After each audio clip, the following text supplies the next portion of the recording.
Courage is about being brave and bold. I don't mean bold in a peacock way. I don't mean bold in an uninformed way. I mean bold in an aspirational way. So how do we think about bringing forward our courage, acknowledging where we are, and moving forward in the way that we know to be best right then? Takes courage. These are uncertain times. Remembering that uncertain doesn't mean unsafe takes courage. We're going to talk about how you bring that forward. First, this is an unprecedented opportunity to innovate and create. And let me be really clear here. This is not about capitalizing on catastrophe. So this is not about hoarding hand sanitizer. Hopefully you saw what happened to the folks who did that in Middle America. This isn't about price gouging. This is about understanding how am I uniquely positioned to contribute? How can I help? This is the biggest exercise in community empathy that we will have in a generation. Understanding how we can work together, understanding that what we do, even if it feels small, has deep and powerful ripple effects for others. And so when you think about that from a strategic standpoint for your business, you want to think about how can we contribute in a different way? The data again and again shows that massive disruption, catastrophe even, is one of the biggest origins of creativity and innovation. So many of you have heard me speak about failure and that opportunity that it presents. Some of you may have read in my upcoming book, the chapter on innovation and creativity. This is what we're talking about.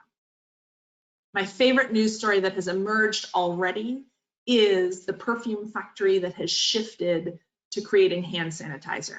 That is a beautiful example of a nimble shift of an organization to thinking about how can we innovate and create in a way that adds value. So how do we empower the team? How do we let the team think about what they might do? Now is the time for longer leashes, if you have leashes at all, right? Now is the time for letting people really think about what they see as a need and how they can fill it. How might you think about that for the market? That's another really important situation. What do we have? What do we know? And how can we apply that? There's great opportunity there. And then what new awareness do you have today that you didn't have last week? Man, there's so much of it, right? We can all define social distancing now. We all know exactly how long to wash our hands. That's really useful information. But you have really critical, specific job knowledge, understanding of your industry that other people don't. And you likely have new awareness in that same way. And thinking about how you can bring it forward in service to others will create an enormous impact. So don't lose sight of the opportunity here. Again, I'm not talking about opportunity to line your pocket. I'm talking about opportunity to contribute to our overall well-being. Don't put your head down. Look up and around. Think about what you can do differently. There's lots of opportunities to do that. And you have everything you need with your specific job knowledge and your ability to identify that and apply it in this changing world. You want to think about how you can build trust now too. What will be most important over the coming weeks and months and any time we're in a crisis is that your people trust you, that they believe you have their best interests at heart. There are three kinds of trust at play at work. There's interpersonal trust. You and I trust each other. There's organizational trust. I trust that the systems in place will protect us. That's part of why people are so worried here is we've had a lot of organizational trust in our medical system, and now we're understanding that that may be different than we thought. So that's part of the unsettlement. You can apply that to the unsettling idea of when organizational trust falls through. And then there's strategic trust. How do I trust our leadership to move us through here? Your position gives you incredible power over all three. When your people feel safe, and not safe from the outside world, but safe in what you can define for them as their role, they will be able to innovate and move forward. And so you want to think about, how can I help people? How can I be bold? One of the bold suggestions I have for our health system is, you know that we will need nurses and doctors, and we know that nurses are underpaid. What would it look like if we doubled pay for nurses? What would it look like if we got bold with our promises to people? Here's another place where Starbucks is an example, right? Bold in their promise, even when they know not how it's going to affect them. Somebody somewhere ran a projection on that, and it could be, oh, everybody stays home or nobody stays home. There's no way to make that decision based on data. Data is important, but you want to think about, how do you build trust? You can wow your clients. You can do something totally differently. And you can support your community and your partners. There's a great example right here in Richmond with Mark Smith of Midas of Richmond, who is taking the opportunity to send oil changes to people's houses. You can get your car serviced, they can come that way. They can come out to you. That's a wildly different model. And it's probably not perfect. I know Mark well, we haven't talked about this topic, but it's probably not perfect, but that's okay. We felt the same way with this webinar, right? It's not perfect to do it for the enormous number of attendees that we expect. We may run into some flubs. That's okay. The overall value is enough. And so it allows us to be bold. So I'd encourage you to think about, what can you do that is bold and allows you to build trust?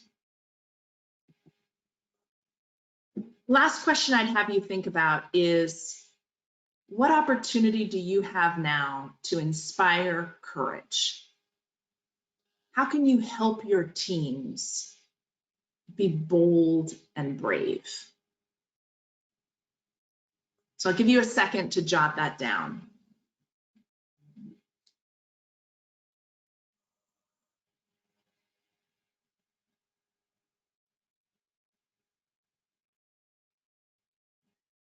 Many of you are probably thinking that there is so much on the to-do list, it's hard to make time and space for work like this. And you're right. It's hard to think about these extra things when our everyday work has gotten so complicated and our resources to deliver our everyday work are so constrained, both in our attention and our energy. So it's a little bit like we're going to do X and our ability to do X just decreased and the stakes on X just increased. That's exactly what's happening to us here. It's a unique opportunity, and it's also a difficult dive.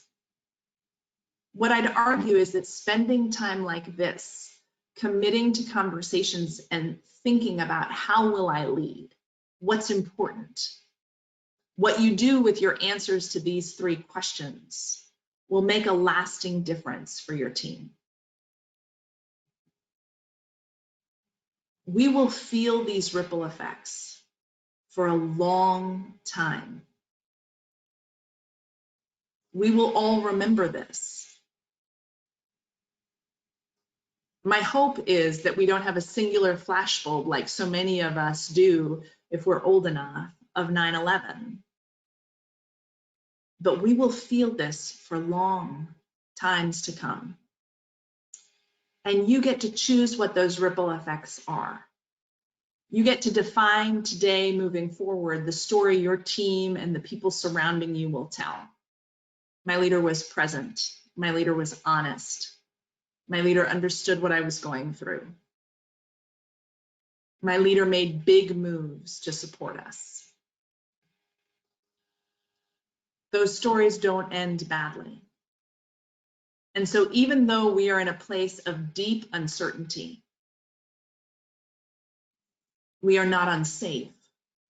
We have lots we can control as leaders.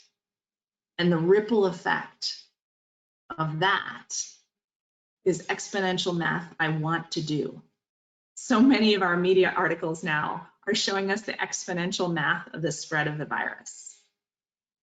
The math that I would put out there is that each of you have an opportunity to influence hundreds of people through your ability to stay calm, present, and connected, and your ability to demonstrate courage and candor and compassion.